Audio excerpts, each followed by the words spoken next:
I'm excited to be able to have your story, on the record and Yeah.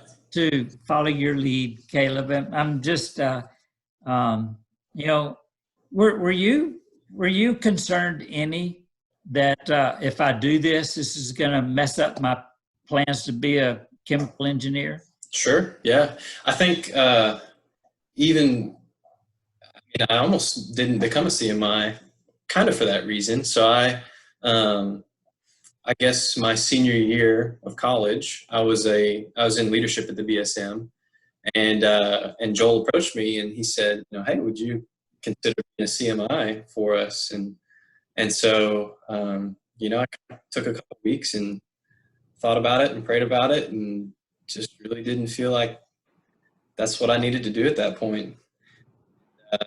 And so, and part of it was because, I was in chemical engineering. I really felt like that was what I wanted to pursue. And just, the big narrative that I feel like my classes and professors and even, classmates, the big narrative was just, it's time to get a job.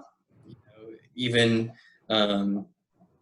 summers before that, you're supposed to get internships and you're supposed to, do everything that you can to make yourself the best that you can be so you can get a job. Mm-hmm. So it's just kind of all pointing towards that. And so I really felt like that was kind of something that was expected of me. And so really whenever Joel asked me to be a CMI for the BSM, it kind of was a curveball because I was just like, I really enjoy the BSM. I love being in leadership there, and I love just being able to serve. And but at the same time, that's just a big change from what I was expecting to do. And so really, I told him no. And so anyways, I graduated, and really oil prices were about like they are now. Like they just kind of dropped about the time I was starting to look for jobs. And so I was looking for a long time, moved home, spent the spring semester with my parents and was just working part-time and looking for jobs. And so really, yeah, it was, I think until I came back through College Station, just by chance, and had lunch with a friend. He told me, hey, I think they're still looking for a CMI at the BSM. And so I remember at that point, after having looked for a job for a long time and just having some time to really kind of process all that was going on, God was really tugging at my heart again to really start thinking about serving at the BSM. And so luckily, they were still looking for one more person. And so I called up Joel and said, hey, I hear that you may still have room. And I said, I'd really like to talk about it some more. So we did. And, the rest is kind of history. It worked out. Yeah, it really, to say it worked out is an understatement. Yeah. Yeah. And, we kind of jumped in your story before I really had a chance to interview you. This is Caleb Dziuk.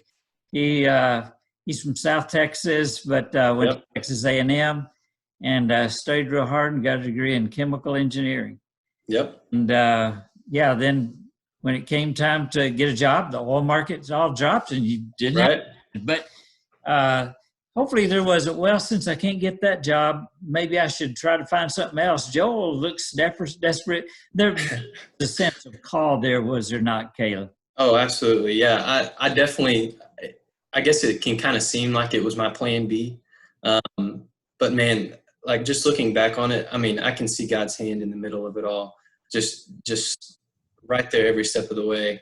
I think that time of looking for jobs, and I had an offer that I just didn't feel like God was calling me to take. Mm-hmm. And so just there were lots of different things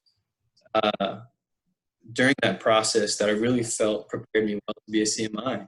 I think in going through and looking for jobs kind of helped me to, I guess, let me say this. If I didn't do that, I think I would have kind of regretted maybe just taking the CMI position right away, and in the back of my mind, maybe I could be thinking, oh, well, look at all this money that I left on the table, or look at, the position that I'm leaving behind of not being, an engineer or whatever. But I think God really used that time to help change my thinking to where it's not so much whether or not I take this job, for BSM or an engineering position, but it's really, where am I calling you to go? And so during those 4 or 5 months, God was really clear. And yeah, it definitely wasn't plan B. It may have been for me in the back of my mind, but for God, absolutely not. Yeah, well, it kind of worked out. We said that a while ago, but for everybody who didn't get to watch, you were so faithful with the opportunity, the privilege you were given. You made such an impact while you were there.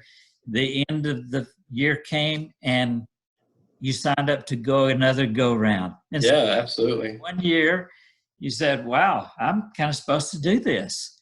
And you did have an engineering internship, though, that summer between 2 years of serving. I remember that. Yep. And there you did your engineering internship, came right back, plugged into BSM. And then something really amazing happened, too. One of your coworkers, Nikki, how could you not have noticed Nikki? I know, right? Yeah, really. And so, your faithfulness to God to say yes.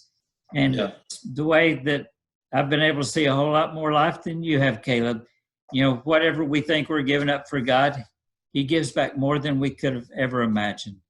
And so, right, you came out of the deal. Not only when you finished up your second year did you have a fiance who's now your wife, but you had the engineering job waiting for you. Yeah. Actually, in my mind, in the perfect place.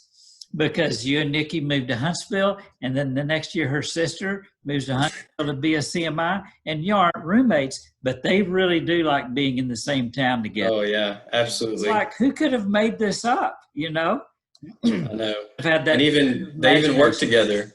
Yeah, I mean, you're right. And Nikki works with the International Students Office, and they do stuff together on campus. Yep. We could have never conspired to that together. There would have been no way. Well, I wanted other people to hear your story. It's inspiring to me, Caleb. You're resolved. I'm going to do what God wants me to do. And even sometimes when the process of discerning that is not clear cut, he made it clear when it needed to be clear.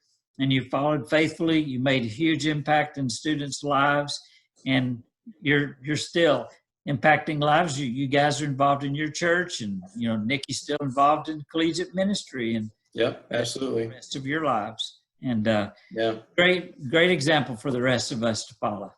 Well, thank you, Robert. And I really do appreciate just all that you've done for us, and man, you've been a great friend to Nikki and I, and we appreciate it so much. And just for checking in on us as CMIs, and it keeps being fun. Yeah. I don't have a bad job, Caleb. You don't. Man, being a CMI, that's one of the greatest joys of my life. Yeah. It's so cool to see God at work. And man, God just taught me a whole lot during that time. Really about, I think, holding what I have loosely in my hands and just offering those things to him.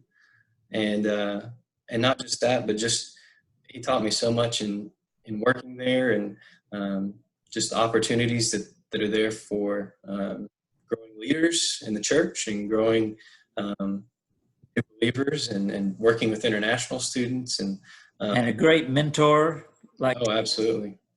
And Rebecca, great mentors and great people to work with. That's amazing. Yep. I highly recommend it. If anybody's even thinking about it, man, I wish they would say yes a whole lot faster than I did.